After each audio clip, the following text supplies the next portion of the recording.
e uma bênção poder compartilhar com vocês a palavra de Deus. Abra a sua Bíblia comigo, por favor, no profeta Jeremias, capítulo 18.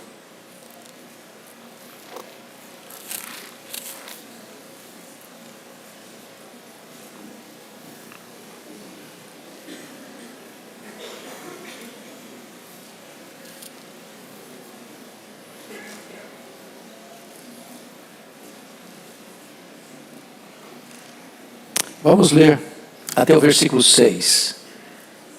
Jeremias 18, de 1 a 6. Palavra do Senhor que veio a Jeremias, dizendo: Dispõe-te e desce à casa do oleiro, e lá ouvirás as minhas palavras. Desci à casa do oleiro, e eis que ele estava entregue à sua obra sobre as rodas. Como o vaso que o oleiro fazia de barro se lhe estragou na mão, tornou a fazer dele outro vaso, segundo bem lhe pareceu. Então veio a mim a palavra do Senhor: Não poderei eu fazer de vós como fez este oleiro, ó casa de Israel, diz o Senhor? Eis que como barro na mão do oleiro, assim sois vós na minha mão, ó casa de Israel. Amém. Um vaso nas mãos do oleiro. Eu gostaria de tratar deste assunto com vocês. Ao olhar esse texto, eu quero, a priori, pensar em três coisas. Primeiro, o contexto remoto dessa passagem. As 10 tribos do Reino do Norte já haviam sido levadas cativas pelo poderoso Império Assírio. O contexto próximo é que no Reino do Sul, conhecido como Judá, oscilava entre obediência e desobediência. Quando ascendia um rei piedoso, a nação ia bem. Quando o governante era mau, toda a nação sofria os esbarros desta influência negativa. E então Judá alternava entre prosperidade e crise, entre vida piedosa e apostasia. E aí agora vamos ver que nesse contexto próximo, as nuvens do juízo de Deus já se formavam no horizonte. Porque se a nação de Judá não aprendesse a lição, sofreria as mesmas consequências que as 10 tribos do norte, chamadas Israel, sofreram nas mãos da Síria. Mas qual é o contexto imediato? O contexto imediato é que Deus manda o profeta Isaías à casa do oleiro. Não para pregar um sermão, mas para fazer o sermão, para receber o sermão. E na medida que Jeremias vai à casa do oleiro, ele está trabalhando lá, moldando um vaso, e enquanto o oleiro está moldando aquele vaso, o vaso estraga em sua mão. E em vez do oleiro jogar aquele vaso defeituoso fora, no lixo, descartá-lo, ele voltou com esse vaso, amoleceu o barro outra vez, amoldou o barro de novo, e fez um outro vaso, novo, conforme a vontade soberana do oleiro. E agora, a pergunta é esta: não poderei eu fazer o mesmo, ó casa de Israel? E eu não gostaria de fazer apenas uma aplicação genérica, ou uma aplicação coletiva, eu gostaria de trazer isso para o campo pessoal. Eu não sei como é que você entrou aqui, mas talvez você é um vaso que tem rachaduras, trincas. Talvez algumas coisas na sua vida não estão bem. Alguma área da sua vida está com algum problema que precisa ser resolvido. E eu quero dizer a você hoje que Deus não desiste de você. que Deus não abre mão da sua vida, que Deus não está disposto a descartar você, e que Deus quer fazer de você um vaso novo, não de acordo com a sua vontade, mas segundo o seu soberano propósito e querer. É curioso que, ao olharmos esta passagem bíblica, algumas lições vêm à nossa mente. Primeiramente, os homens estão sob o absoluto poder e autoridade de Deus. Não é você que controla a sua vida, o seu destino.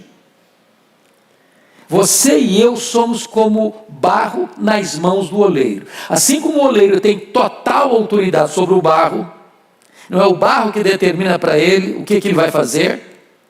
O barro é passivo, o barro recebe a ação do oleiro.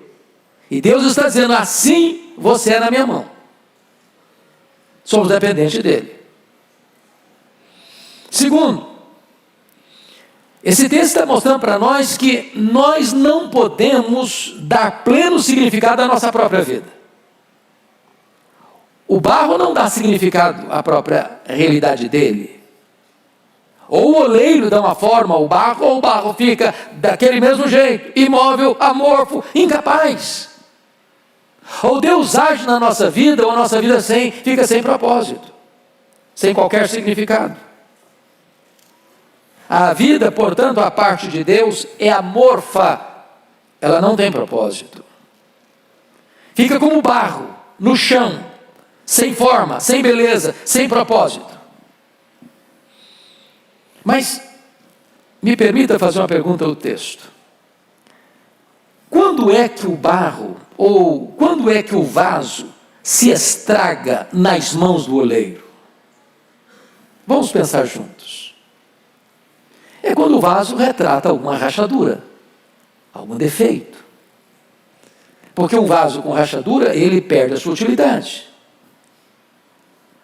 E às vezes a nossa vida, meus amados irmãos, fica como um vaso com rachadura.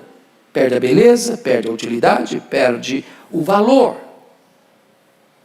Uma rachadura no caráter, uma rachadura na vida pessoal, conjugal, familiar, em alguma área da nossa vida. Mas a pergunta é, quando é que esse vaso estraga? É quando esse barro resiste à ação do oleiro. Ele está dando uma forma, ele está trabalhando, ele está moldando, e de repente aquele barro deixa de se conformar ao trabalho que o oleiro está fazendo. Às vezes nós somos resistentes à ação de Deus, recalcitrantes, duros de coração, dura cerviz. Deus está nos moldando, Deus está trabalhando em nós, e nós estamos resistindo. Então, o que dificulta o vaso ser modelado? Primeiramente, material impróprio. Pense comigo, o barro não pode ser insensível como a pedra. A pedra não se amolda. A pedra não se deixa amoldar. Ela não é submissa, ela é intransigente. Às vezes nós somos pedra. Às vezes nós somos resistentes, duros, não maleáveis, não moldáveis. Segundo, às vezes nós somos como areia. A areia é bonita, a areia é limpa, a areia é fofa. Andar em cima da areia é uma delícia. A areia reflete a luz, mas a areia não tem liga. A areia não se amolda.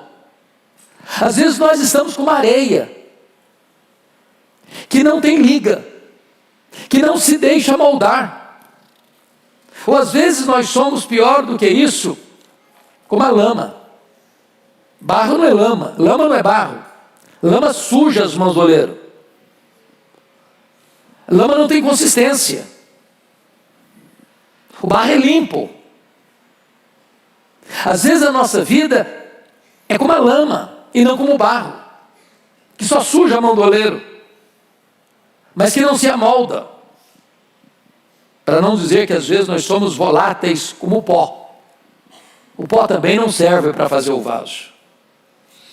Então, dito isso, à guisa de introdução, vamos às principais partes dessa passagem que eu passo a repartir com vocês. Primeiro, Deus não desiste de você, mesmo quando você falha em cumprir os seus propósitos. Ô meus irmãos, eu louvo ao Senhor porque isso é uma verdade, porque se fosse diferente nós estávamos fritos. Não é verdade?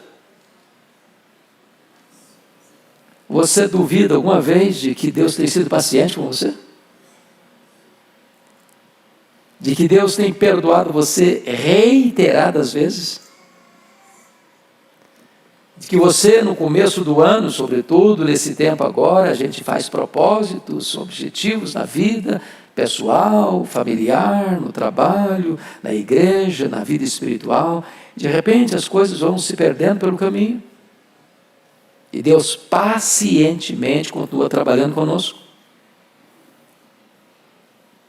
O vaso estragou, o vaso quebrou, o vaso rachou nas mãos do oleiro. O oleiro poderia jogar aquele vaso fora, descartar aquele barro e falar, não quero mais, não serve mais, vou fazer outro, esse aqui não serve mais. Deus poderia nos descartar, falar, meu filho, eu já investi em você, eu já trabalhei em você, eu já investi na sua vida, e você é resistente, você não quer ser amoldado, e você está cheio de rachaduras, então eu vou descartar você. Bendito seja Deus, Ele não descarta você e a mim, não tem lata de lixo no reino de Deus, louvado seja o Senhor.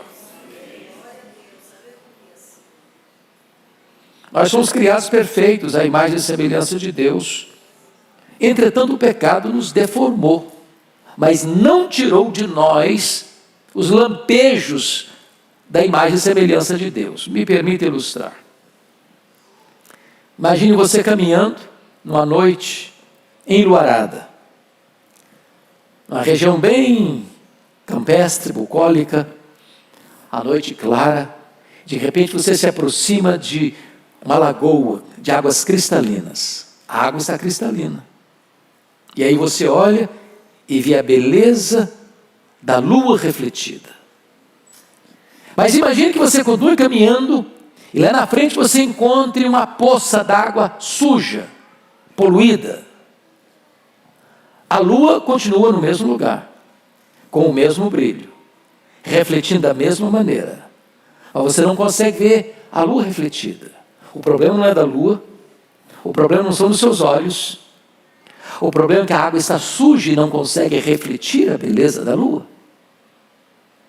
Às vezes a nossa vida é como uma poça enlameada, onde esta glória não é vista em nós, onde a nossa vida não resplandece a beleza de Cristo.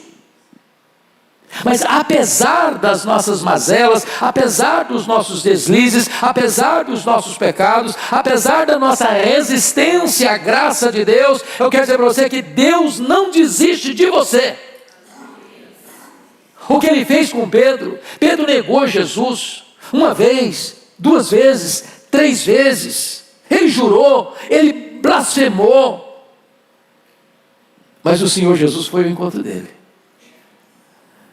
E eu quero dizer para você hoje que Jesus não abre mão da sua vida, que Jesus não desiste de você, que Ele vai ao seu encontro, Ele vai no seu encalço para mudar a sua vida, para transformar a sua história, para restaurar a sua vida. Ele não joga esse vaso fora, Ele faz um vaso novo. Louvado seja Deus. Eu fico olhando, pastor Erival, a história do Davi. Davi é um homem fascinante, era um homem intenso em tudo que fazia, na consagração, mas quando ele pecou, ele assodadamente, aceleradamente, ele foi fundo, também no pecado.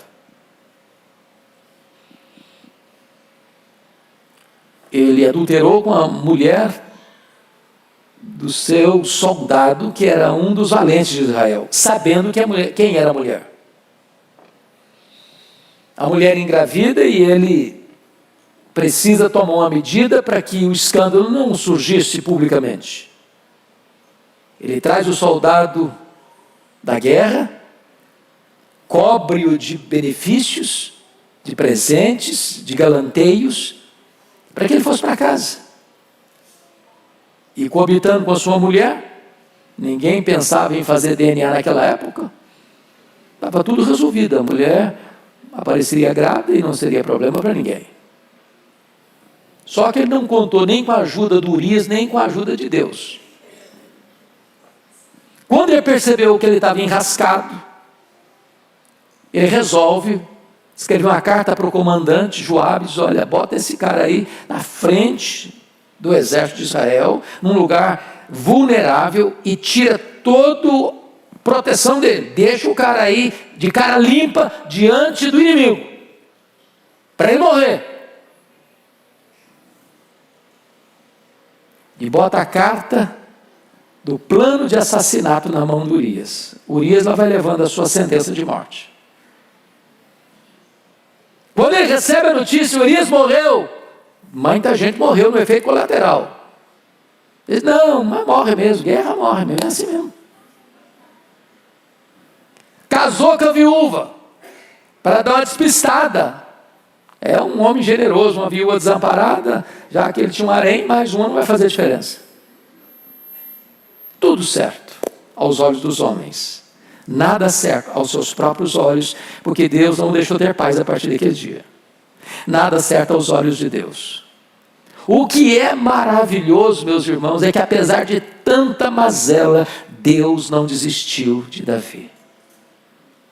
Talvez você escorregou, talvez você caiu, talvez você fracassou, talvez você está no chão, mas eu quero dizer para você que, como o oleiro não joga o vaso fora, ele não abre mão da sua vida. Ele quer restaurar você nesta noite. Mas tem uma segunda lição nesse texto que eu gostaria de destacar. Confira o versículo 4 comigo. Como o vaso que o oleiro fazia de barro se lhe estragou na mão, tornou a fazer dele outro vaso, segundo bem lhe pareceu. Em outras palavras, segundo ponto, Deus não faz remendos no vaso, Ele faz um vaso novo. Não tem conserto, não tem remendo. Não é uma caiadura apenas, uma caiação apenas. Pense comigo, uma casa velha, coberta de cupim, e você vai lá e pinta toda a casa, passa um verniz na madeira. Quem olha está tudo bonito, parece que está tudo novo, mas a estrutura está podre. Isso é remendo. Isso é um arremedo. Não, Deus não faz assim. Deus muda a estrutura. Deus muda o caráter. Deus muda a vida. Deus muda a essência. Deus faz um vaso novo. Um vaso novo. Não precisamos de maquiagem. Não se trata de pequenas reformas. Eu deixei de beber, eu deixei de fumar, eu deixei de dançar, eu deixei de jogar na loteria, eu deixei disso, eu deixei aquilo, deixei aquilo. Ok, isso é coisa boa em si, é isso mesmo. Mas isso não é o que Deus tem. Ele quer dar um novo coração, uma nova mente, uma nova vida, uma nova família, uma nova pátria, uma nova herança. Ele quer fazer de você uma nova criatura, é um vaso novo. Não é mera reforma exterior. Às vezes a gente age como Roboão. Diz a Bíblia lá que os escudos de ouro do Roboão foram roubados, e ele então resolve fazer outros escudos de bronze. Sabe o que ele está dizendo? Para Deus qualquer coisa serve, não tem ouro, vai bronze mesmo. Tem gente que acha que, já que não dá para viver uma vida de santidade, de pureza, de plenitude do Espírito Santo, vai minha vidinha mesmo, de qualquer jeito serve. Não, não serve. Deus quer fazer um vaso novo na sua história, na sua vida. Então, é um fato muito curioso que na Roma Antiga, os interessados na escultura, e vocês sabem que até hoje a Itália abriga, segundo os estudiosos, 70% de todas as obras artísticas do mundo. A Itália é um museu a céu aberto, e desde o primeiro século era assim. Então os apreciadores de escultura, quando iam comprar, às vezes as pessoas eram ludibriadas, porque o escultor está fazendo a obra e de repente tinha uma trinca e ele cobria aquela trinca com uma cera. Quem ia comprar, estava tudo bonito, não via nada, estava tudo legal. Mas quando aquela escultura era exposta ao sol ou à chuva, aquilo derretia. E o defeito aparecia. É por isso que surgiu a palavra sincera. Sinicera. Quando ia comprar a escultura, eu quero a escultura sinicera. E dizem alguns estudiosos que daí vem a nossa palavra sinceridade. Sinceridade é sem cera, sem remendo. Onde você apresenta a coisa como de fato ela é. É isso que Deus quer fazer conosco. Mas qual é o processo para fazer um vaso novo? Vamos pensar comigo. O vaso está lá, Isaías está lá para receber o sermão, para fazer o sermão. E ele está lá. E de repente o vaso estraga na mão do oleiro. Ele não joga fora, ele faz desse barro um vaso novo. Então a primeira coisa que tem que ter é que esse barro precisa ser primeiro amolecido com a água. Amolecido. Para você e eu sermos moldados, nós precisamos ser amolecidos com a água. E água é um símbolo do Espírito Santo de Deus. Deus quer nos amolecer. Se o barro fica duro, ele não serve para ser trabalhado. Ele quebra, mas ele não se amolda. Então o Espírito Santo quer amolecer o seu coração para moldar a sua vida. Segundo, o barro precisa passar pela prensa do oleiro. Uma vez que o barro está amolecido, ele entra na prensa. Amassado, apalpado, pisado, dói. Se o barro pudesse falar, está doendo. E às vezes é assim na vida. Para você ser amoldado, esse processo é doloroso. Mas o resultado é maravilhoso. O resultado é extraordinário. Então, se você está na prensa de Deus, se você está sendo amassado por Deus, se você está sendo retorcido na mão de Deus, se você é como o vaso nas mãos do oleiro, não grite, não chore, não reclame, Deus está trabalhando. E o modelo dele é perfeito, porque ele está transformando você à imagem do Rei da Glória. Terceiro estágio, depois que o barro é amolecido, depois que esse barro é amoldado, agora o vaso precisa ir para a fornalha, para o fogo. E o fogo queima, e o fogo arde, o fogo dói. E quando Deus nos leva para o fogo, é como se fosse o batismo de fogo, que purifica, que limpa, que tira as escórias, que tira as impurezas. Então Deus está hoje levando você para a fornalha, não para destruir você, não para acabar com você, para tornar você um vaso bonito, um vaso útil, um vaso caríssimo nas suas mãos. E é só então que esse vaso agora vai ser útil para o uso devido. Só assim você vai usar esse vaso na sua casa para uma utilidade importante. Nós somos vasos na mão do oleiro e Deus quer nos instrumentalizar, Deus quer nos usar na sua vida, na sua obra, no seu reino, mas é preciso passar por esse processo do amolecimento, do amoldamento e passar também pelo cadinho, pela fornalha, pelo fogo, para que esse vaso possa ser apresentado agora como um vaso útil para ser usado para a glória de Deus, na obra de Deus. Terceira lição do texto. Deus não faz de você um vaso segundo o seu querer, mas um vaso segundo o seu propósito soberano. Olha comigo de novo o versículo 4. Você pode ler o 4 comigo de novo? Vamos juntos? Como o vaso que o oleiro fazia de barro, se lhe estragou na mão, tornou a fazer dele outro vaso, segundo bem lhe pareceu. Em outras palavras, irmãos, quem manda em quem? É o barro que manda no oleiro, ou é o oleiro que manda no barro? Às vezes a gente quer determinar para Deus, Deus, eu quero ser esse vaso aqui. Estou dando para o Senhor a planta, estou dando um modelo, o Senhor se vira aí, é esse vaso que eu quero ser. Não, não é assim que funciona. Não pode o vaso perguntar ao oleiro, por que você me fez assim? Ou eu gostaria de ser feito de outra maneira. Não, Deus tem um projeto na sua vida.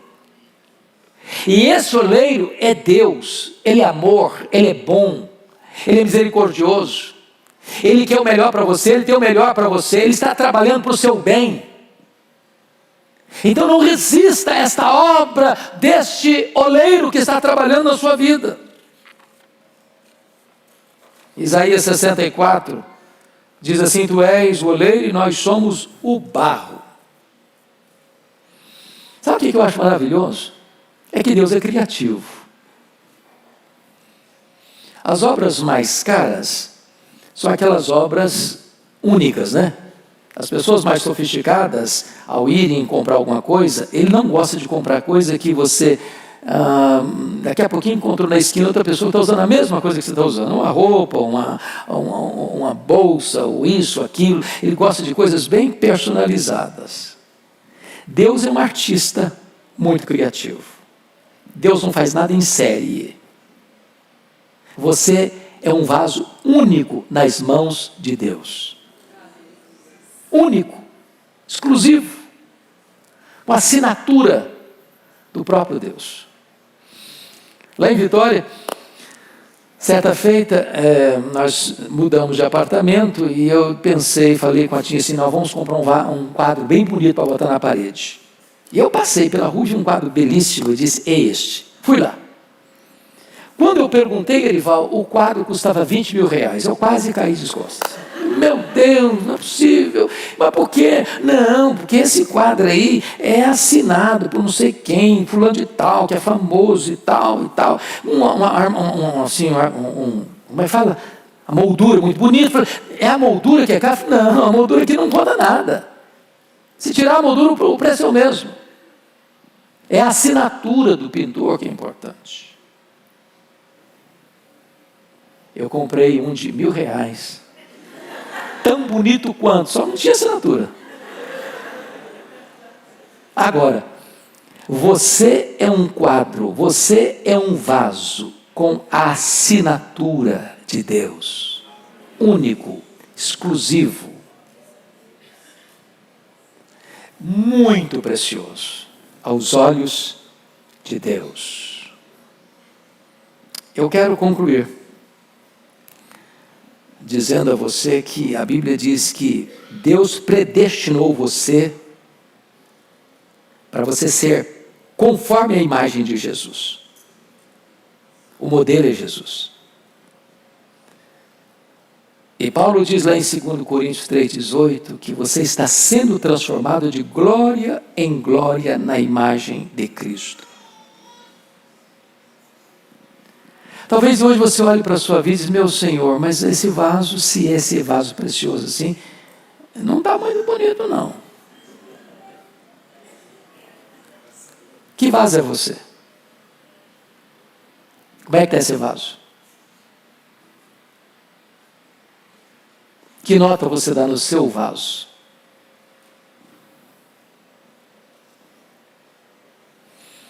E aí me lembra a história de um leilão que estava acontecendo, de um violino, já velho, meio gasto, e a pessoa que era o proprietário estava precisando de dinheiro, estava leiloando, vendendo, e ninguém dava muito valor, não apreciava tanto aquele violino. E um homem assistia da janela do seu apartamento, essa cena, e percebendo que o homem não encontrava o valor que gostaria de ter no violino que estava sendo vendido, leiloado, desceu, limpou carinhosamente o violino, afinou as cordas e começou a tocar. arrancando dele um som maravilhoso. Era um Stradivarius. E o violinista era o Paganini. E aí aquele homem vendeu aquele violino por um preço altíssimo. Porque um especialista pegou, afinou e arrancou dele acordes tão belos. Talvez hoje você esteja olhando para a sua vida e diz, meu Senhor, mas a minha vida está tão apática, tão insossa. O vaso está tão ruim. Para que eu sou útil, Senhor? Não consegui fazer nada. E eu quero dizer para você que hoje Deus pode pegar a sua vida, como Paganini pegou aquele violino, e arrancar acordes belíssimos da sua vida. Hoje Deus pode pegar a sua vida, que talvez seja um vaso com trincas, e amolecer você, e moldar você, e purificar você, e apresentar você como um vaso de honra, para o louvor da sua glória. Ele não abre mão da sua vida. Ele trouxe você aqui hoje, porque Ele quer trabalhar em sua vida, para depois trabalhar através da sua vida. E eu quero orar por você nesta noite. Feche seus olhos por um instante.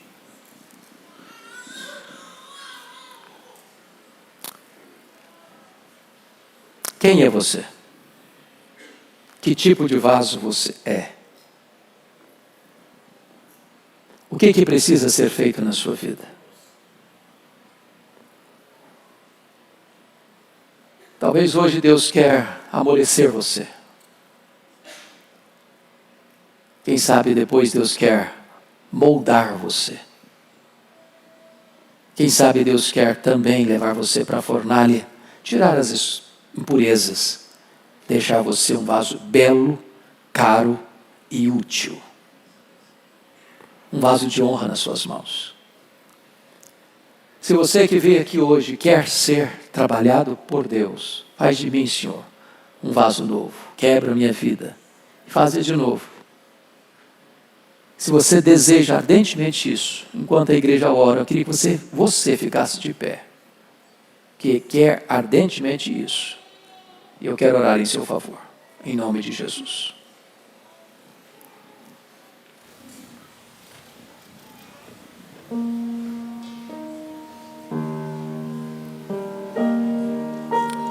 Ó Deus, nós não temos sentido para viver,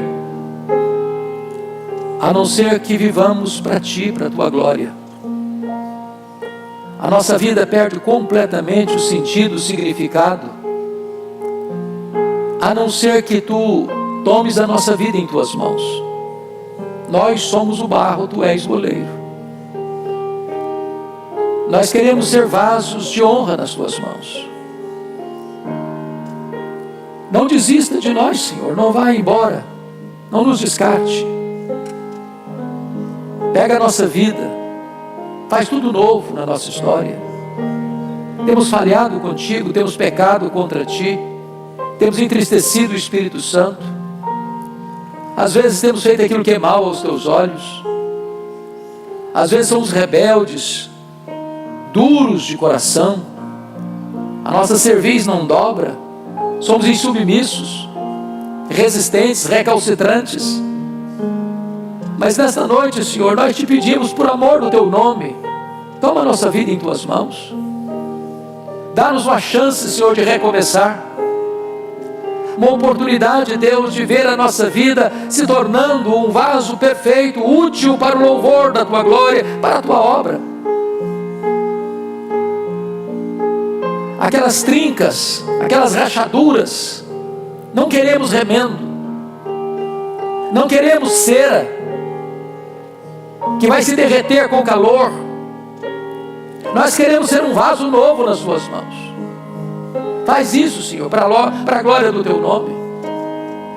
Quem entrou aqui hoje, Deus, e quem está nos acompanhando agora, talvez desesperado até, pensando em dar cabo da vida, achando que não tem mais jeito, não tem mais saída, não tem mais solução para a sua história. Alguém que tropeçou, que caiu, que foi ao chão, que está envergonhado, cheio de opróbrio, levanta, meu Deus, essa pessoa, restaura essa pessoa, faz um vaso novo, Senhor. aqueles que foram criados no Evangelho, aqueles que se afastaram dos teus caminhos, aqueles, meu Deus, que tornaram-se barro resistente e rebelde nas mãos do oleiro. Ah, Senhor, não desista desses vasos. Faz um vaso novo, Senhor. Molda-nos segundo o teu querer, segundo o teu propósito. Queremos ser usados nas tuas mãos, como vasos de honra. Em nome de Jesus. Amém.